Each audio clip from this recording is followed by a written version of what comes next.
Halo, siang semuanya. Ada Pak Ah, Maulana, siapa ada tuh? Ibu Linda, ada Pak Poniman, ada Pak Michael, halo, ada Pak Zulfi, kemudian Usaha.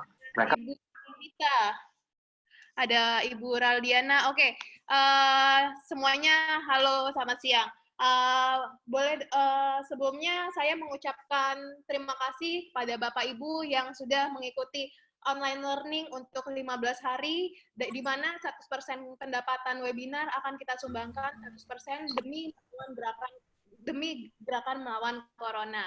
Oke, boleh dong yang sudah hadir, kalau di saya ini ada 209 orang yang sudah hadir, boleh share saling kenalan, nama kalian, asal kalian, kemudian kondisi kalian seperti apa sih sekarang, apakah sedang WFH, apakah sedang WFH, atau sedang masih kerja, atau di rumah aja, atau boleh share di chat di bawah ya. Ada dari Ibu Grace, WFH. Oke.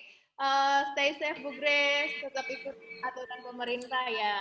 Oke, ada dari Pak Sandika, semangat teman-teman, stay at home nih. Oke, ada dari Pak Michael, Michael from Bali, WFH. Oke, ada dari Kolmet Tatia, di kos buat konten YouTube. Wah, bermanfaat banget. Ada dari Ibu, saya Vanili, dari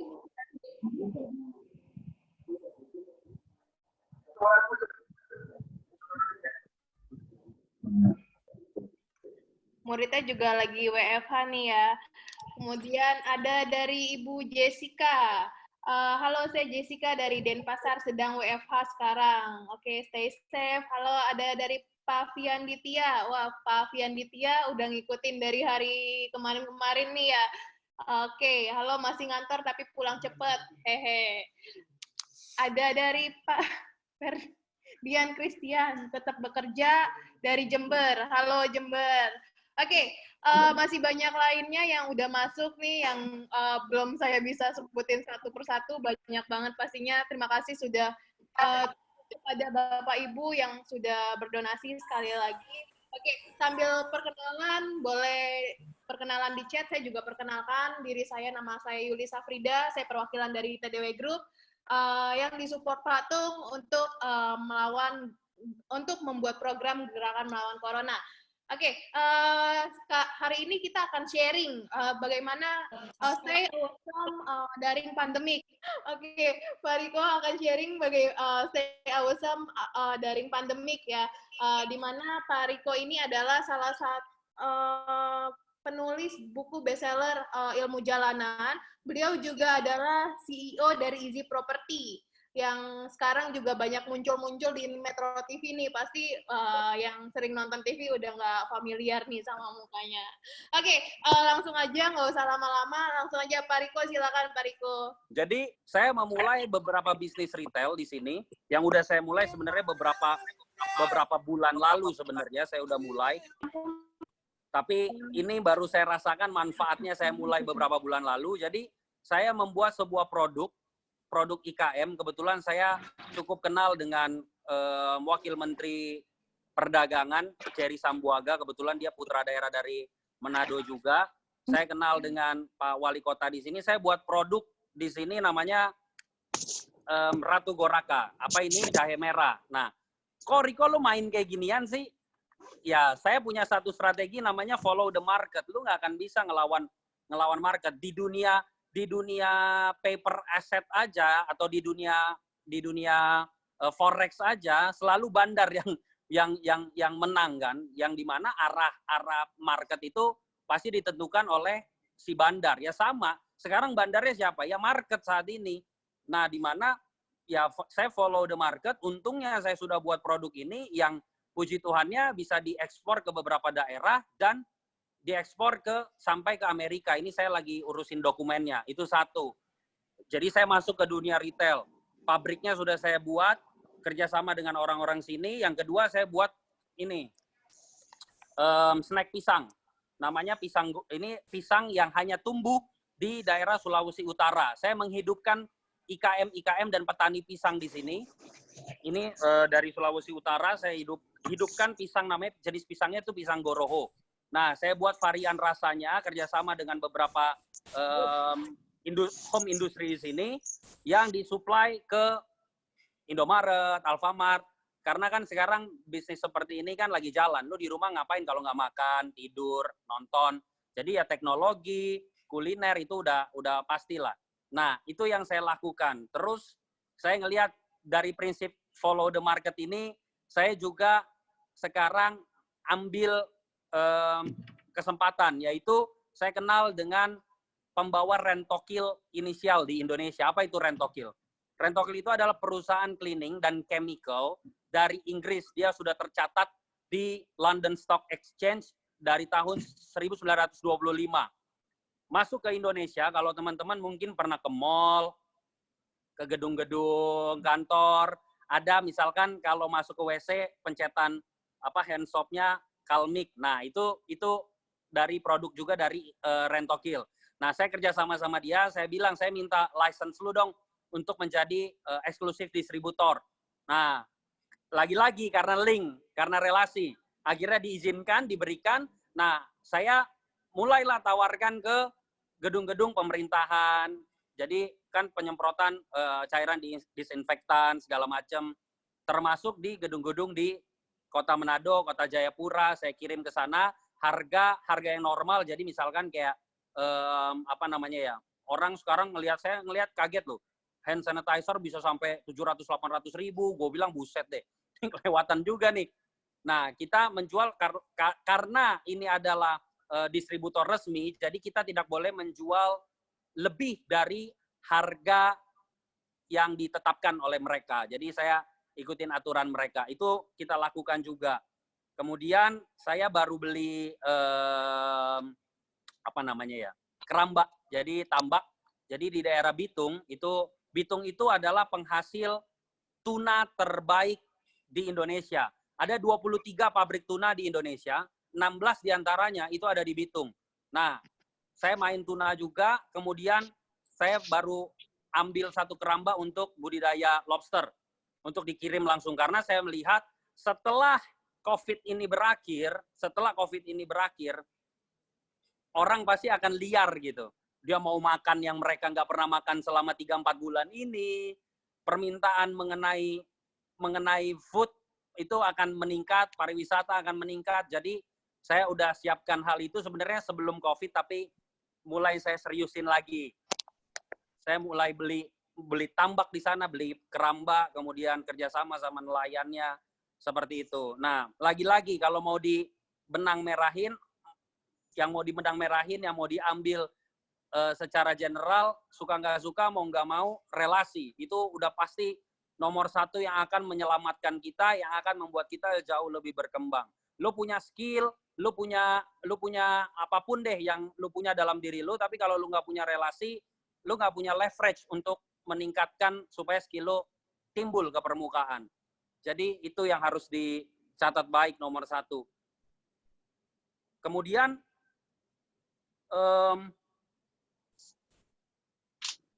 saya baru baca berita tadi pagi, itu katanya ya, saya nggak tahu ini berita, kadang-kadang kan sekarang media kan juga, ya prinsipnya media terkadang, mohon maaf ya, mohon izin kalau ada orang media di sini, tapi bad news is a good news gitu kan. Nah, tapi ada satu artikel dia bilang katanya WHO memprediksi nanti akan mencapai 30 juta orang gitu yang kena. Ya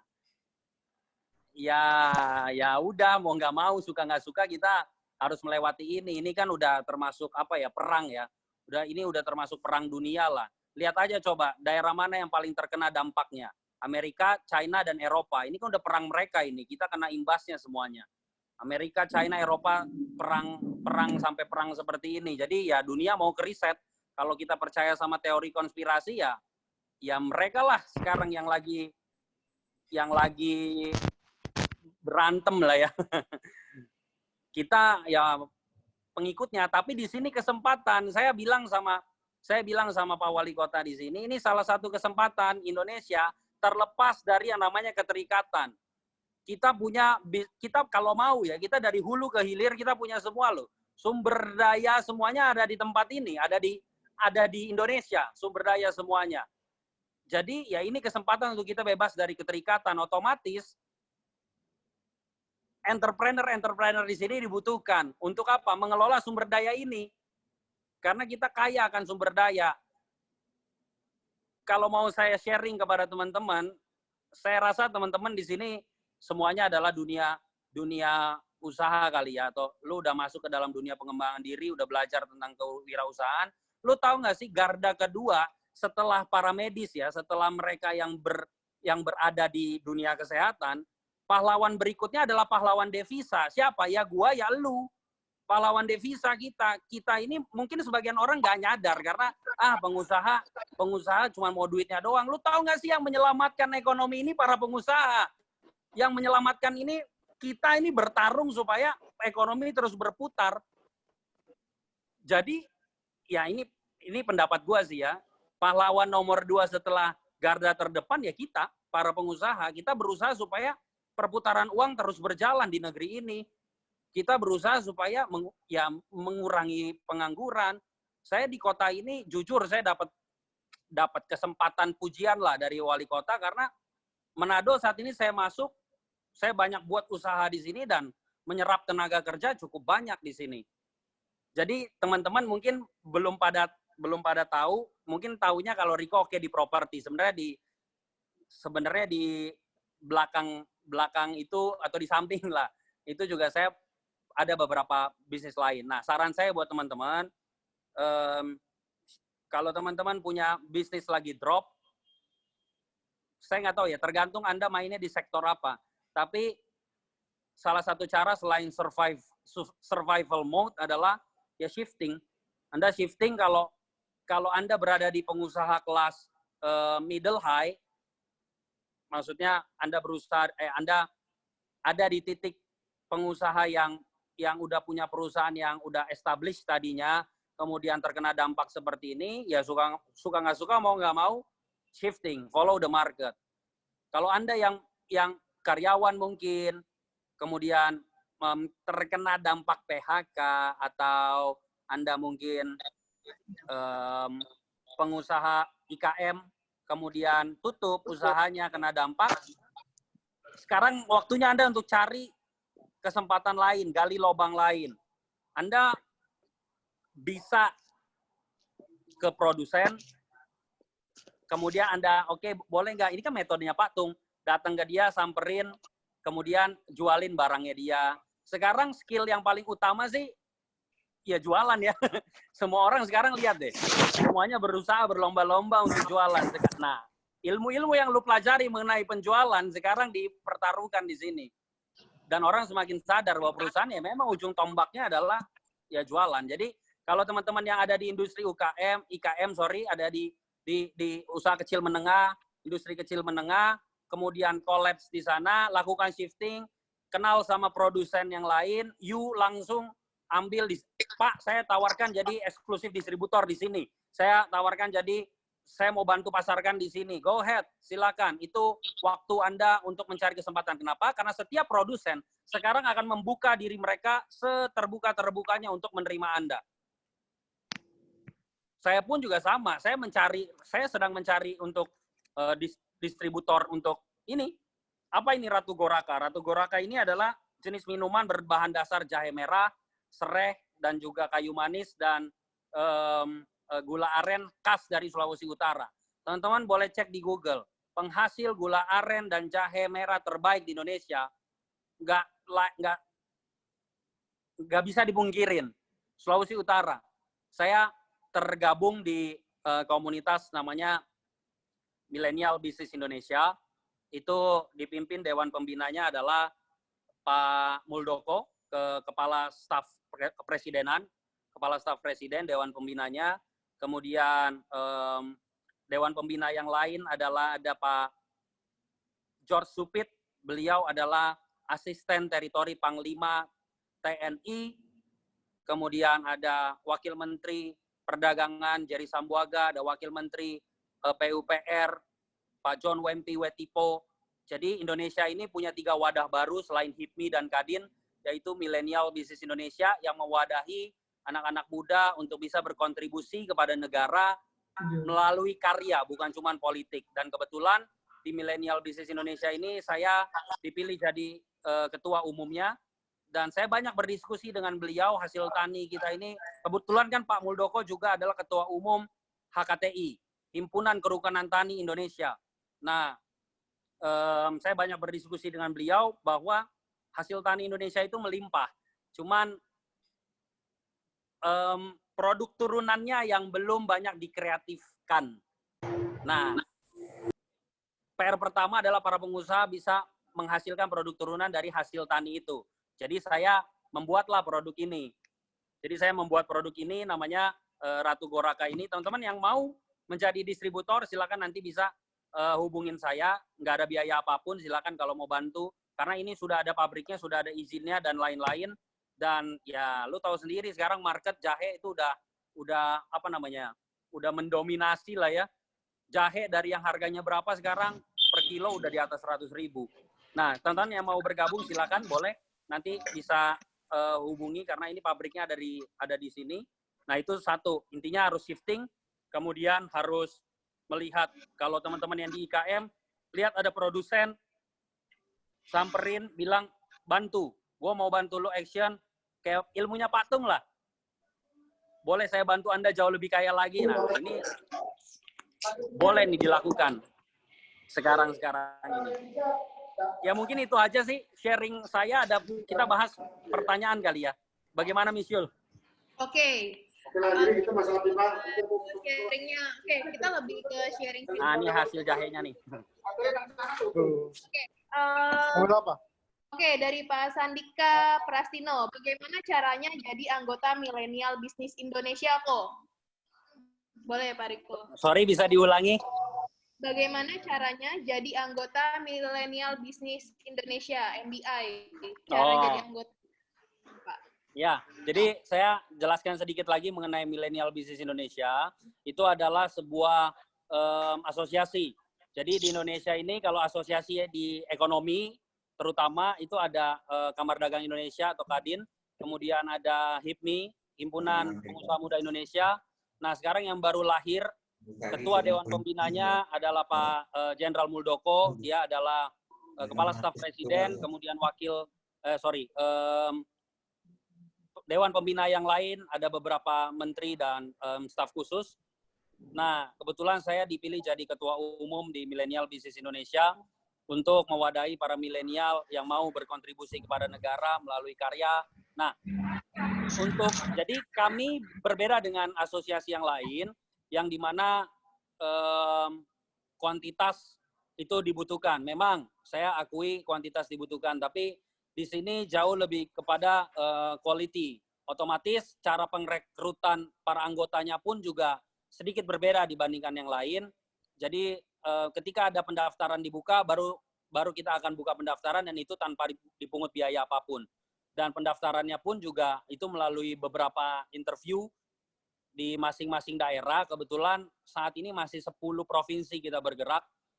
Nanti infonya bisa ada Instagram Millennial Business Indonesia atau kalau nggak di Instagram gua aja lah, itu biasanya gua update di situ kok. Oke. Tapi belum ada buka anggota lagi. Oke. Oke, thank you Pak Riko. Ada dari Pak Hendra Pua. Salam hormat Pak Bro Riko. Halo Pak Salam Hendra. hormat. Ada dari Pak Bapak atau Ibu nih, Jia. Salam kenal, aku Jia, salam dahsyat, super yes, dahsyat. Oke, ada dari Pak James Michael, Pak Riko, untuk easy propertinya, bagaimana untuk maintenance-nya? Ya. Untuk easy propertinya, bagaimana cara maintenance-nya? Oh, jadi kalau mungkin member ya. Jadi kalau di easy property, kan sudah nggak ada lagi biaya maintenance lagi. Maintenance-nya itu sudah termasuk ke biaya yang sudah dibayarkan. Nah, bagaimana cara kita melihat updatean kita punya kamar segala macam? Kita kan punya aplikasi yang baru mau di-launching bulan Agustus ini. Tapi ya itu tadi, pandemik ini kan kadang-kadang merubah semua perencanaan kan. Nah, kita rencananya itu launching easy property itu kemarin sudah booking di Pacific Place punya tempat itu untuk grand launching kita di bulan Agustus. Cuman mungkin sepertinya mundur. Jadi bisa dilihat di aplikasi kita di Easy Property. Nanti tanya sama tim marketingnya caranya seperti apa. Nah itu bisa dilihat di situ. Jadi kalau maintenance sudah nggak ada lagi, biayanya udah free. Oke, thank you. Ada dari Gimana bisnis dong? Ibu Ivon yang kemarin saya nggak nonton, hari ini saya telat, bisa minta recordernya yang kemarin ya. Oke, buat yang minta recordernya nanti recordnya rekamannya boleh diminta ke admin aja karena kita juga masih siapin ya biar rapi. Oke, ada dari Ibu Fani, Pak Riko, untuk produk aren cair apakah masih berpeluang besar? Produk Aren cair. Produk aren cair. Kalau nggak tahu ya, kalau menurut saya sih semua bisnis yang berbau komoditas dalam arti seperti ya kayak makanan seperti ini itu sangat dibutuhkan. Itu masih sangat berpeluang. Peluang atau enggaknya, jawaban berikutnya setelah cara memarketingkannya lagi, balik lagi. Orang gimana sih caranya buat produk kita laku? Sebenarnya pikirin dulu, nomor satu bukan cara produk kita laku. Produk lu udah bisa diterima sama lidah orang atau belum, yang pertama. Yang kedua, semua orang itu udah tahu belum mengenai produk lu. Baru bisa menentukan laku atau enggaknya dari dua hal yang udah kita lakukan tadi. Sama kayak saya Ratu Goraka ini, awal-awal saya tes lidah dulu. Sebelum tes market, saya tes lidah. Cicipin ke beberapa orang. Enak nggak? Oke nggak? Sama Sido Muncul gimana rasanya? Sama ini gimana rasanya? Oh, kalau udah bisa bersaing, ya udah sikat. Mulai kita tes market baru. Buat semua orang tahu. Oke. Ada dari Ibu Deana. Pak, mau tanya, gimana perkembangan Easy Property yang di Lavaya Bali? Kebetulan saya beli lotnya di agent Easy Property. Oh, siap. Terima kasih sebelumnya. Nanti Perkembangannya sampai detik ini berlanjut terus, sampai detik ini kita punya pembangunan itu kan udah finishing. Jadi tinggal masukin furniture. Nah, sampai detik ini masih berjalan, sampai detik ini masih berlanjut. Seperti yang selalu saya sampaikan kalau saya di televisi, itu 2021 kita semuanya udah bisa pakai dan sejauh ini puji Tuhannya, alhamdulillahnya masih berjalan on the track sampai detik ini. Nanti perkembangannya juga mungkin bisa langsung tanya ke agennya ya. Bisa atau ini aja follow IG ini paling gampang ya, itu kan bisa dilihat update-annya Easy Property Official atau easy_property_id. Nah biasanya itu kita setiap minggu kita laporkan kok pembangunan segala macam dan seharusnya agennya kasih sih. Siap. Oke, ada dari Bu Meilani. Saya orang Manado, Pak, tepatnya di Tomohon. Mau dong bantu buat distribusikan Ratu Goraka. Siap. Jadi teman-teman, Goraka ini adalah bahasa kami Sulawesi Utara, artinya jahe. Nah, jadi Ratu Goraka karena memang kita membawa nama Sulawesi Utara dan izin-izin semuanya dikeluarkan dari Sulawesi Utara, ya otomatis produk ini asli dari Sulawesi Utara yang mungkin doain dalam 3 bulan ke depan ekspor ke Amerika karena permintaannya sudah ada. Jadi kalau justru lokalnya nih kita mau mainkan. Ada lagi dari Pak Nandoliu, sektor apa ke depan habis pandemi ini yang menurut Pak Riko prospek cerah yang bisa mulai dari sekarang? Pariwisata, udah nomor 1 itu. Itu udah nomor 1. Saya baca di kemarin berita dari, kalau saya nggak salah CNN atau BBC. Nah, ada perusahaan pariwisata di luar negeri, mereka sudah mulai PO, pre-order untuk jalan-jalan. Kan gila. Pre-order jalan-jalan, jadi dia booking untuk akhir tahun ini. Jadi mulai Oktober, November, wisata ke beberapa tempat. Mereka udah mulai jual, harapan udah mulai jual. Wah, bagus-bagusnya wisata. Karena kalau selama ini kan hidup ngelihat tembok mulu, ngelihat ini mulu, TV mulu, iya kan? Nah, jadi pariwisata itu adalah industri yang akan berdampak paling besar setelah pandemi ini. Nomor satu. Selain dari teknologi, itu udah pastilah. Kalau bicara soal teori konspirasi, ada perusahaan teknologi juga, bahkan banyak perusahaan teknologi yang ikut serta turut campur dalam bertanggung jawab untuk pandemik ini. Itu teori konspirasi ya, just sharing ini ya, just sharing pikiran. Karena ya suka nggak suka, mau nggak mau, daftar orang kaya terbaru, Forbes baru merilis 15 orang kaya baru dari pandemik ini, yang mendapatkan keuntungan dari pandemik ini, dan rata-rata 90% mereka ya pengusaha teknologi, IT, yang bergerak di industri ini. Zoom, Eric Yuan, terus lain-lain lah. Ada lagi, ada orang India, dia buat semacam kayak di Indonesia nih ruang guru gitu. Nah itu naik drastis, dan lain-lain lah. Selain itu ya, selain teknologi ya, selain industri teknologi, startup seperti itu, berikutnya adalah yang real business, ya ini, pariwisata. Oke. Ada dari siapa nih? Pak Aang, Om Riko. Wah, Om. Oi, buset, nggak setua itu gua. Saat pandemi seperti ini, paper asset pada turun. Turun pasti. Apakah saatnya kita masuk atau tunggu keadaan dulu? Nah, saya lagi-lagi nih, gua bukan ahli di dunia itu, tapi banyak sharing. Kebetulan saya partneran dan cukup kenal baik sama Pak Theo Tumion. Theo Tumion itu adalah mantan Menteri BKPM tahun 2001 sampai 2004 awalnya di era Gus Dur, kemudian dia orangnya Ibu Megawati, saya cukup kenal baik. Dia mau ke Manado besok.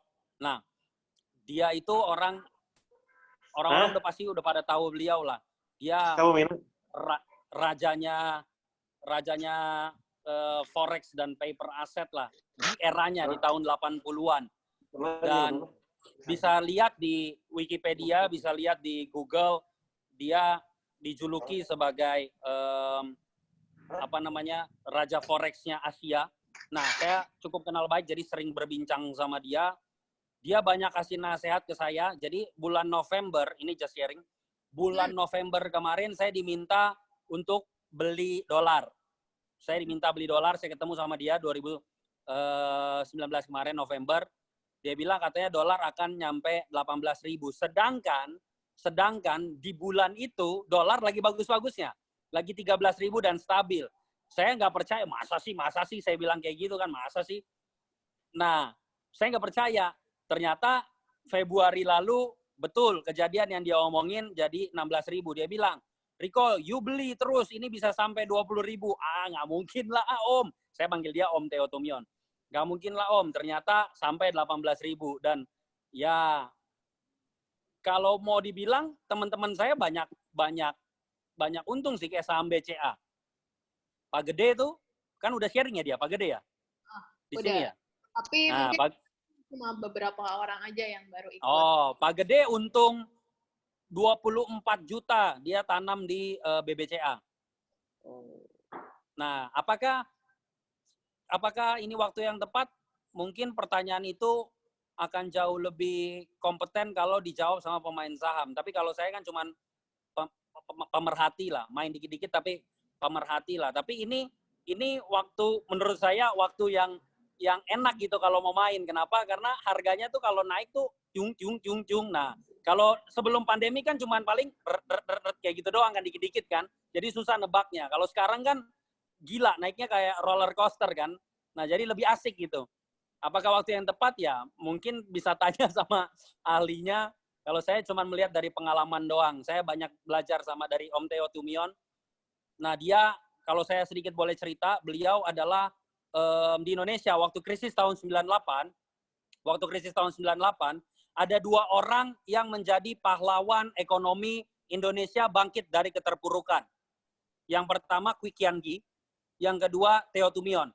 Jadi makanya dia dipilih jadi Menteri BKPM pada zamannya. Ya cuman ya biasalah kalau politik kan manuver-manuver dan kawan-kawannya lawan politik, waduh itu terlalu berat. Nah tapi beliau 2 orang yang diakui menjadi pahlawan pada saat itu. Jadi ada Kwi Kian Gi dan Theo Tumion. Kalau teman-teman mau tahu ilmunya, bisa baca bukunya. Jadi beliau juga tulis buku judulnya Ekonomi ala Kasino. Nah itu semua Misyul tahu kan? Saya sering bantuin beliau. Jadi dia tulis buku tebelnya tuh 716 halaman, full color. Nah, teman-teman bisa mungkin kalau mau lihat, mau baca, silakan. Di situ isinya benar-benar apa ya? Ya bukan buku mengenai hard skill lagi, tapi bicara soal makroekonomi, bagaimana ternyata uang itu berjalan gitu. Oke, thank you Pak Riko. Ada lagi dari Pak Sandika Prastino, saran dalam bisnis beras, dalam mencari jalur distribusi yang bagus kok. Bisnis apa, sorry? Beras, mencari jalur yang bagus. Beras? Iya. Mencari apa? Saran dalam bisnis beras, dalam mencari jalur distribusi yang bagus. Nah, ini penghasil atau apa nih? Produsen atau distributor? Kalau mau cari distribusi, maksudnya mau mencari distributor, you sebagai produsennya, atau you sebagai distributornya mau cari jalan. Karena teman saya kebetulan pemain beras juga, dan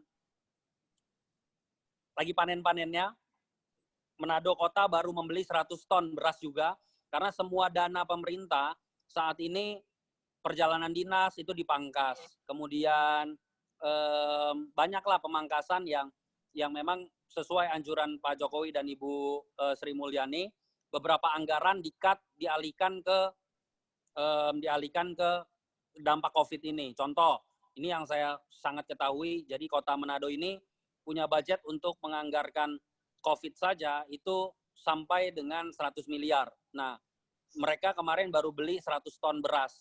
Jadi distribusi yang baik, kalau lu, lagi-lagi ya link ya, kalau lu kenal sama government, udah paling enak tuh saat ini dengan mereka.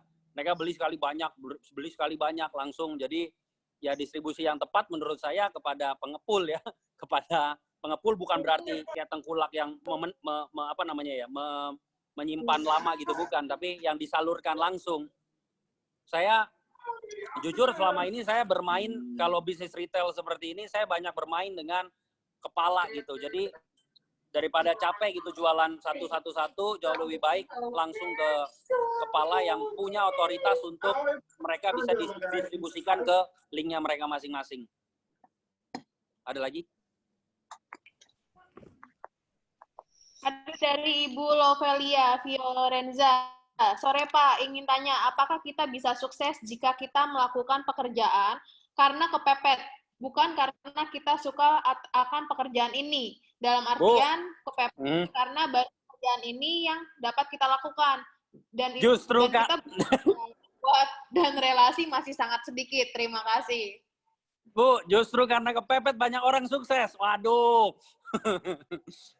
Semua, saya rasa boleh tanya sama konglomerat manapun, rata-rata mereka sampai detik ini mereka berbisnis, mereka mengawali karena mereka kepepet. Sama, nggak ada yang tahu loh, banyak loh bisnis yang terjadi karena kecelakaan, dalam tanda kutip ya, yang karena situasi ini akhirnya mereka shifting, kemudian mereka nggak suka, tapi karena kebutuhan, jauh lebih mendesak mana, kebutuhan atau kesenangan? Pasti kan kebutuhan kan? Sekarang semua manusia kita sekarang bertindak untuk kebutuhan kita, bukan untuk kesenangan kita. Jadi, kalau pertanyaannya apakah bisa sukses karena kepepet? Justru karena kepepet kita bisa sukses. Satu. Yang kedua, kalau linknya masih sedikit, gebuk kepala, Bu. Maksudnya gebuk kepala apa? Kenal gini ya, pernah nonton film The Greatest Showman nggak? Jadi The Greatest Showman itu ada satu yang diperankan siapa? Zac Efron ya. Zac Efron itu di situ tokohnya namanya Philip Carlyle. Nah, dia sama si siapa sih aktor utamanya itu? Greatest Showman tuh? Wolverine. Aduh. Sama P.T. Barnum. Nah, nama tokohnya P.T. Barnum. Yes, Hugh Jackman, betul. Nah, nama tokohnya kan P.T. Barnum. Nah, kemudian dia ketemu sama salah satu anak muda yang meranin si Zac Efron itu Philip Carlyle di situ. Dia bawa ke Ratu Inggris. Nah, di situ ada satu kata-kata yang saya garis bawahin di film itu. Ada satu kata-kata dia bilang gini, kalau mau diterima oleh masyarakat, mulai dari kalangan masyarakat paling atas. Nah, itu prinsipnya.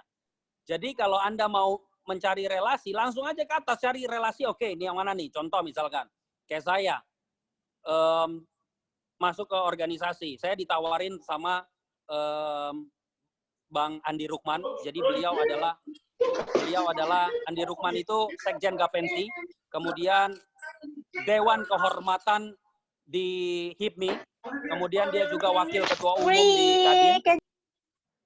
Nah, saya ditawarkan untuk masuk ke HIPMI. Saat di HIPMI mungkin orang melihat, oke, Riko punya potensi segala macam, akhirnya dialihkan, dan saya dikenalkan langsung sama kantor staf presiden, kemudian ketemu yang akhirnya justru oleh Pak Muldoko saya dijadikan sebagai ketua umum di Millennial Business Indonesia. Nah, itu maksud saya. Jadi kalau mau membangun relasi, oke, berteman sama semua orang, tapi kalau lu mau cari relasi, ini hukumnya nomor 1. Cari ke paling atasnya langsung. Oke. Ada dari Pak Zulfi Muhammad, bisnis saya di retail handphone dan elektronik. Ada masukan nggak Pak, biar di pasar stabil? Sebentar, ngomong-ngomong soal relasi, ini poin penting ya. Nih, ketika kita mau bangun relasi, please dari sekarang, gini loh, relasi itu kan tercipta karena gue mau berteman sama lo, gue mau lihat ujung-ujungnya kan gimana sih karakter lo gitu kan. Nah, ada satu kejadian, jadi saya diminta pendapat sama beberapa orang, mereka pemain ikan, ekspor, diminta pendapat bagaimana tentang si A gitu. Nah, si A ini punya cara pandang relasi yang mungkin menurut saya perlu banyak belajar lagi. Karena ya serang kanan, serang kiri, ya lu tau lah pasti.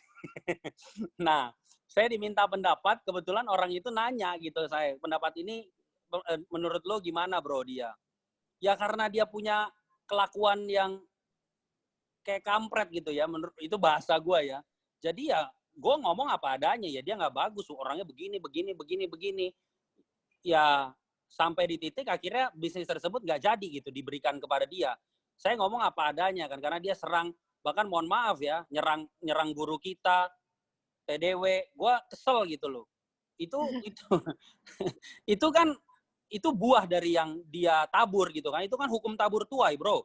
Hukum tabur tuai kan, bos. Lu nggak akan pernah tahu relasi yang lu ketemu itu siapa aja relasi dia berikutnya. Jadi ngomong-ngomong soal relasi, ya lu jaga baik lah. Lu nggak perlu menginjak kepala orang untuk lu naik. Itu hukumnya itu. Kalau lu ngegigit orang untuk nggak kayak anjing gitu loh, lu ngegigit orang buat anjing aja nggak, maaf ya, gue harus ngomong kayak gini, anjing aja nggak menggigit tangan orang yang memberikan makan gitu kan, kadang-kadang kan kampret gitu loh. Jadi ya saya sorry to say, relasi itu penting bos. Lu baiklah sama semua orang, lu nggak akan pernah tahu kok 2 tahun lagi nih orang jadi apa, lu butuh dia apa enggak, seperti itu. Jadi ya itulah kalau relasi lah. Oke. Tadi apa, handphone ya? Handphone. Ya, bisnis saya di retail handphone dan elektronik. Ada masukan nggak Pak biar pasar stabil? Masukan pasar stabil. Lagi nggak stabil ya sekarang ya. Saya punya teman pengusaha handphone, distributor handphone sangat terkenal di Sulawesi Utara. Namanya Pak Jemi Asiku. Dia mungkin orang Manado tahu, dia yang punya IT Center, gedung IT Center. Tahu ya? Miss Yul pasti tahu, teman Pak Tung juga tuh. Nah, dia pengusaha handphone. Nah, sampai detik ini, jadi di Sulawesi Utara itu ada tempat namanya Megamas. Megamas itu pusat distribusi handphone lah.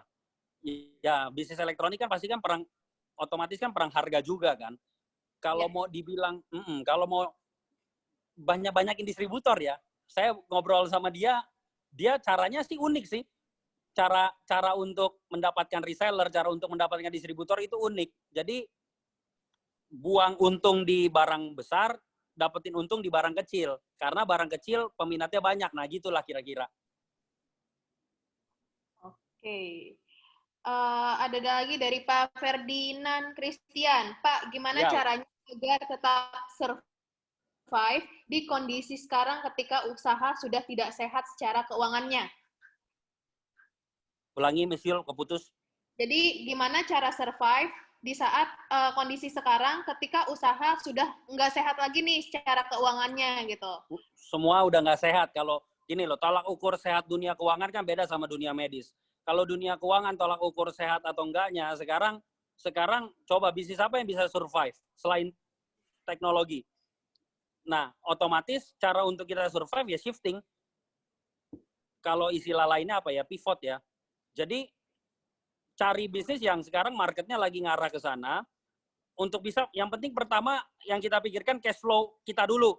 Cash flow lu dulu. Lu biasanya dapat per bulan sekian, sekarang pasti berkurang drastis. Cara untuk menyelamatkannya ya shifting. Kayak saya nih, sales saya drop banget. Jadi saya buka beberapa kantong lain. Nah, saya buat produk sampai ekspor segala macam ya, karena kantong yang di sini kan jebol. Jadi mau nggak mau ciptakan kantong. Nambelnya gimana ya? Tunggu setelah pandemik ini berakhir, kita lihat arahnya lagi kan. Arah bisnis ini kemana kan? Satu. Yang kedua, yaitu tadi, di awal tadi saya udah bahas. Kalau Anda pelaku IKM, industri kecil menengah, total mati gitu ya, nggak ada pendapatan lagi segala macam, ya cari produsen, lo jadi distributornya. Ini ilmunya Patung lagi nih. Mau nggak saya bantu jauh lebih kaya lagi, Pak? Nah, produsen sekarang lagi kecuali alat medis ya. Kayak misalnya hand sanitizer dan kawan-kawannya, mereka sekarang terbatas. Tapi kan kayak saya deh, nih, Ratu Goraka, Morame, segala macam yang justru saya lagi butuh nih, distributor ke seluruh daerah. Saya lagi butuh ini. Saya lagi butuh distributor lokal. Nah, kalau mau kerjasama ya ayo. Tadi kan nomornya ada di atas. Jadi bisa dimainkan kok. Oke. Ada dari Ibu Margaret. Pak Riko, untuk Lavaya ini apakah betul berita bahwa ini bekerja sama dengan Marriott Hotel? Benar ya? Betul lah. Oke, ada dari Itu dijawab sama Miss Yuli, kayaknya cukup itu. Miss Yuli udah katam sekali itu. Oke, ada dari Pak Sony Yohanes. Pak Riko, menurut Bapak setelah COVID ini bakal ada shifting seperti apa lagi? Setelah apa? Shifting bakal ada setelah COVID ini bakal ada shifting seperti apa lagi? Bakal ada shifting seperti apa lagi? Maksudnya gimana? Dari sekarang udah ada shifting banyak sekali. Dari detik ini pun saya pribadi pun shifting juga kok. Saya cari blue ocean lain. Sekarang banyak banget blue ocean karena orang semuanya di rumah pada takut gitu kan, parnoan. Ya saran saya bolehlah lu waspada, tapi jangan sampai pikiran lu yang membuat lu sakit. Oke, iya. Oke, ada dari Pak Ivan Elianto. Siang, Pak Riko. Saya masih mahasiswa dan ingin bertanya, bagaimana caranya melakukan riset pasar di dunia nyata? Maksudnya? Di dunia nyata emang kita hidupnya di dunia maya. Kita di dunia mata nih. Bagaimana nih maksudnya? Apa maksud pertanyaannya? Bagaimana nyata? Bagaimana melakukan riset market research? Mungkin ya. Jadi kalau saya contoh, misalkan kayak tadi, nih saya kan baru buat produk ini, Ratu Goraka. Sebelum saya tes market, saya tes lidah dulu. Makanya masing-masing sektor bisnis kan pasti beda-beda penanganannya. Kalau kuliner pasti kan tes lidah dulu. saya cek ke beberapa orang yang sukunya beda, kemudian lidahnya kan kadang-kadang kan taste-nya kan beda-beda, kadar enak enggaknya, segala macam kan beda-beda. Saya tes lidah dulu, kalau sudah oke, baru saya lihat market yang sudah menjadi pemain ini siapa aja, kemudian berapa harganya, di mana pabriknya, pengirimannya sudah sejauh apa. Nah, itu yang saya cari. Itu yang saya cari dulu. Nah, setelah itu baru kalau udah oke, baru saya invest. Nah, kebetulan karena kita udah cukup punya research yang banyak mengenai ini, contoh harga. Ini harga jual, ini kan 100, ini contoh ya, 150 gram, kita buatnya yang 150 gram, itu bisa sampai 10 gelas. 150 gram kemasannya. Nah, 150 gram ini bubuk loh, bukan masih rempah. Jadi ini bubuk. Nah, udah sarinya gitu ya. Nah, rata-rata harga untuk minuman-minuman seperti ini itu yang 60 gram, 90 gram, rata-rata 60.000 sampai 80 ribuan. Saya research kan ini.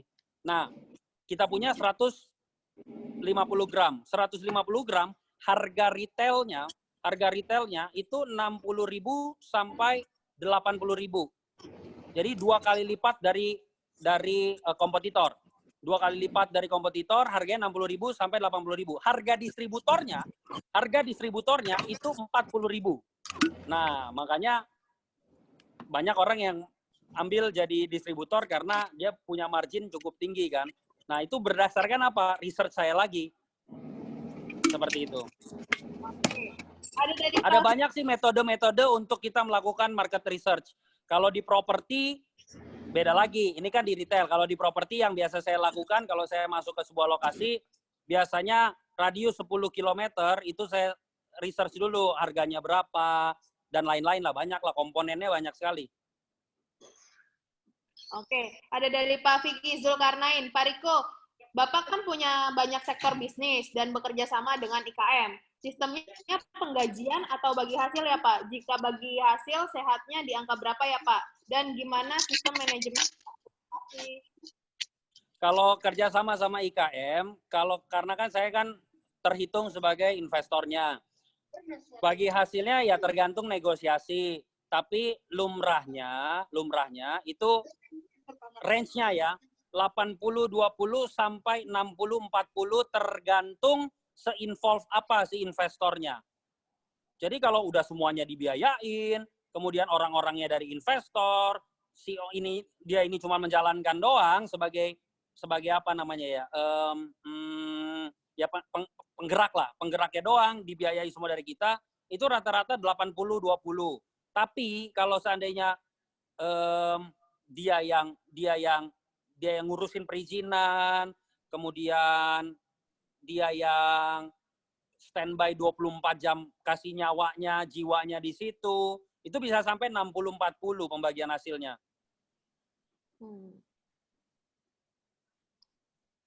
Oke.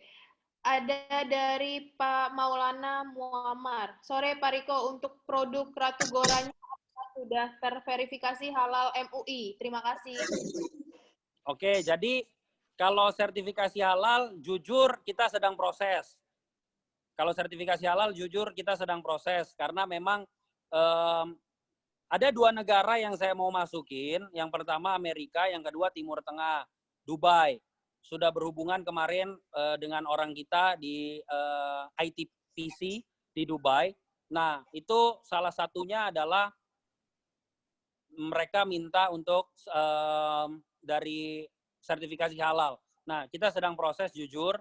Jadi ya sambil menunggu itu, tapi kalau semua perizinan dan kawan-kawannya tentunya sudah oke dan dari ya udah semuanya lah. Kalau nggak boleh nih cetak seperti ini. Tapi jujur untuk sertifikasi halal sedang diproses. Oke. Ada dari Pak Ferdi Lakoni. Selamat siang Pak. Selamat siang, saya Ferdian dari Pali. Saya juga dari mana? Pali. Oh. Jadi Pak Pali ini punya produk olahan jahe dibuat seperti permen, kemudian diproduksi oleh ibu-ibu rumah tangga dan dikemas bagus. Pertanyaannya, gimana cara kita bisa masuk ke dalam pasar agar produk bisa dikenal dan dibeli oleh pasar? Gini, nih saya kasih tahu rahasia ya, regulasi. Nih, setiap minimarket atau waralaba, kayak misalkan Indomaret, Alfamart, itu punya ketentuan khusus ketika mereka masuk ke dalam sebuah daerah. Yaitu mereka wajib untuk menerima barang dari produksi UMKM lokal setempat. Nah, itu peraturan daerah yang sebenarnya banyak orang nggak tahu. Nah, teman-teman yang punya industri rumah tangga seperti itu, IRT seperti itu, atau masih home industry seperti itu, teman-teman bisa ke kepala dinas perindustrian dan perdagangan, kepala dinas Kadis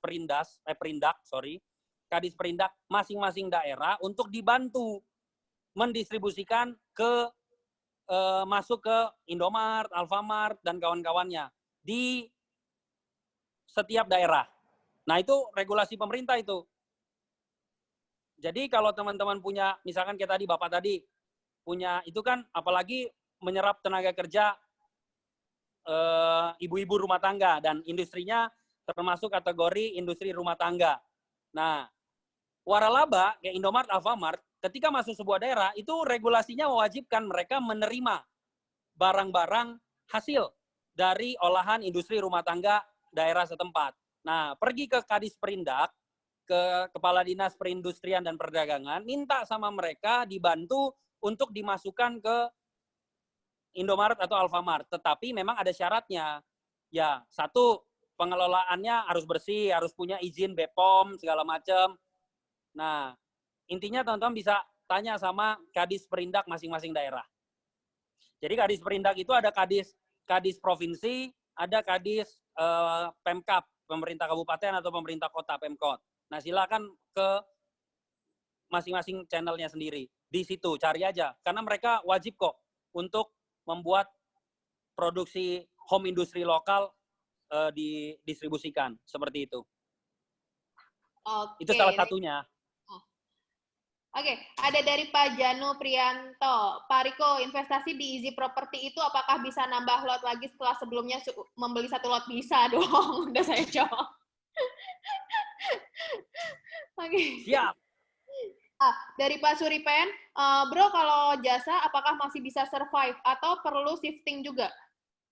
Kalau jasa tergantung jasa apa dulu, karena nggak mau COVID mau nggak COVID, tetap yang namanya jasa kadang-kadang udah digantikan sama robot kan, bukan sama manusia lain, sama robot malah. Nah, tergantung di mana dulu. Tapi ada beberapa yang memang robot pun nggak bisa menggantikan. Kayak misalkan tour leader aja sekarang udah bisa digantiin sama robot. Ada beberapa jasa yang memang nggak, jasa mereka butuh manusia untuk mendirect ya. Makanya apa dulu jasanya? Kalau jasanya masih otentik, hanya bisa manusia yang melakukan, saya rasa nggak mungkin bisa digantikan. Tetapi pada saat masa COVID ini, justru jasa lagi menurun. Kenapa? Ya karena pembatasan physical distancing ini kan membuat, kalau jasa itu kan kita yang harus ada di situ kan. Nah makanya balik lagi, jasa apa dulu? Kalau jasa, jasa konsultan. Nggak perlu bro, ini aja jalan nih. Ini konsultasi semua jalan by Zoom kan? Yes. Saya punya konsultan konstruksi, sampai detik ini pun kami masih berkomunikasi dengan ya kayak gini, Zoom, Google Hangout, gitu. Oh, satu lagi, saya baru buat, jadi saya bersama dengan Pak Cucu Sanjaya, ini sharing lagi nih ya. Saya sama Pak Cucu Sanjaya, beliau adalah Presiden Kongres Advokat Indonesia. Jadi di Indonesia ini ada beberapa, bisa dibilang wadah atau asosiasi atau di dunia pengacara, jadi lawyer. Kalau kita mau jadi lawyer, kan setelah lulus dari sarjana hukum, itu kan mau dapetin gelar advokat itu kan harus ke beberapa lembaga. Ada dari Pradi, ada dari KAI. Nah, kebetulan saya cukup kenal baik sama Presiden Kongres Advokat Indonesia, Pak Cucu Sanjaya itu. Kami baru membuat sebuah startup baru. Jadi namanya PT Lawyer Zaman Sekarang. Kami buat namanya Indolaw. Indolaw itu adalah sebuah wadah. Jadi kayak hukum online, kami kerjasama dengan mereka. Ini member di mana orang-orang, setiap kita kan pasti punya potensi bermasalah dengan hukum. Jadi ini salah satu jenis shifting baru saya juga, tapi udah saya persiapkan sebenarnya udah 6 bulan terakhir lah. Saya buat orang-orang kan punya potensi untuk bermasalah dengan hukum, dan permasalahan hukum di Indonesia itu kan abu-abu sekali. Orang kalau di luar negeri, di negara-negara maju, mereka itu pasti masing-masing pribadi punya personal lawyer-nya. Sama kayak asuransi lah. Nah, kenapa? Karena harga mereka sudah terbuka. Di Indonesia itu kan pengacara kan nggak tahu loh harganya dia berapa kan. Karena memang tidak boleh peraturan advokat itu nggak boleh jualan disertakan harga sama kayak dokter kan. Jadi kami membuat sebuah startup baru yang dimana ini pusat informasi mengenai harga lawyer dan kawan-kawannya. Teman-teman dapat backupan hukum di situ di Indolaw. Nah, sama seperti asuransi lah. Jadi 300.000, 500.000 per bulan, kemudian backupan hukum selama sekian tahun. Nah, semacam itu. Jadi kami baru buat law firm baru yang berbasis teknologi bareng sama Pak Cucu Sanjaya. Itu menyambung dari bisnis konsultasi kan. Nah, seperti itu. Oke, ada dari Pak Michael. Pak Riko, bagaimana cara mencari relasi bisnis untuk kita yang mau memulai bisnis? Komunitas, masuk ke, misalkan Bapak bisnis apa? Contoh, semua bisnis baik kecil maupun besar pasti ada community-nya kok, ada asosiasinya. Itu hal pertama yang harus kita lakukan. Kayak misalkan lu punya motor pun juga ada asosiasi motor. Mau dapetin link di sana ya bagus masuk ke sana. Kalau Anda mau masuk misalkan organisasi, HIPMI, Kadin, dan kawan-kawannya silakan masuk ke sana. Di MBI juga pantau aja IG saya. Nanti kalau ada pembukaan mengenai perekrutan anggota dan lain-lain, nanti bisa dilihat di situ infonya juga ada. Itu bisa salah satu channelnya, karena MBI ketika Millennial Business Indonesia, ketika kita membuka bisnis di satu daerah, itu di backup langsung sama pemerintah setempat. Contoh saya di Sulawesi Utara ini, yang salah satu dewan pembinanya kita pun adalah Pak Wali Kota, kemudian ada Pak Bupati di sini. Jadi ya itu dia keuntungannya MBI. Kan? Oke. Ada lagi dari Robi Martin, Pak Robi Martin. Kak, minta saran buat sales biar bisa menghadapi atau menyikapi kondisi. Semangat. Minta saran. Buat sales jualan apa? Kalau memang barangnya nggak laku karena kondisi kayak gini, ya udah shifting, mau nggak mau cari produsen, jualin barang yang lagi laku-lakunya sekarang. Tapi saran saya misalkan Anda jualan, apakah jual masker, jual hand sanitizer itu sebuah hal yang salah? Menurut saya enggak ya. Karena tanpa penjual masker dan hand sanitizer, cuman ada di beberapa tempat, itu harga bisa dimonopoli sama orang-orang. Jadi ya biarkan orang-orang. Anda juga kalau mau jualan silakan jualan, nggak perlu malu karena memang itu untuk kebutuhan hidup. Yang kedua, Anda membantu mendistribusikan hand sanitizer dan lain-lain. Tapi yang ketiga, ya kalau untung jangan tinggi-tinggi. Ini kan perkara moral kan sama aja kayak lu punya rumah sakit. Rumah sakit kan juga punya beban moral dari dulu. Pengusaha rumah sakit kan kalau memang mau buat rumah sakit bukan untuk bisnis, ya gratisin aja sekalian. Nggak usah suruh bayar orang. Tapi kan butuh bayar ya, karena ada produksi, ada lain-lain. Jadi kalau bisnis di sektor itu ya sah-sah aja ya. Soalnya banyak orang yang tanya sama saya, Pak Riko, jualan masker, jualan ini boleh nggak? Ya jualan aja, yang selama lu jualannya harganya masih masuk akal, masih bisa diterima akal sehat, ya silakan. Oke, thank you banyak sharingnya Pak Riko hari ini, sangat bermanfaat. Thank you Miss Yul, thank you Laruno, thank you Mr. Fian, thank you teman-teman. Saya terima kasih dan sampai jumpa di Thank you Pak Riko atas waktunya. Thank you so much. Thank you Pak Riko atas Kita waktunya ya. ketemu bincang-bincang di lain waktu, di lain tempat. Mantap.